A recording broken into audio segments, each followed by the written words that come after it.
ఏం చెప్తాను డాడీ? ఓమ్మో ఎన్ని వేసినావురా? గిన్నె అని వెయ్యద్దురా, అది మొత్తం తింటే చచ్చిపోతుందిరా. అన్నీ వేయొద్దు నాన్న.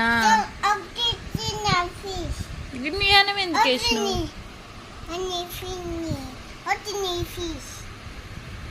అన్నీ వేయొద్దు డాడీ. ఓన్లీ 1 2 ఓన్లీ 1 ఫిషే కదా.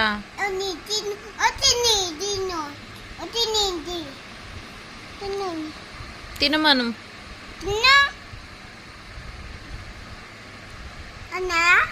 అన్నీ వేస్తే ఎట్లారా? ఇప్పుడు తీసేద్దామా? తీసేద్దాం. ఇన్ని తినొద్దు, అది చచ్చిపోద్ది. నేను 2 వేయమను కదా. అరే ఎక్కువ తింటే అవుతుంది దానికి మరి.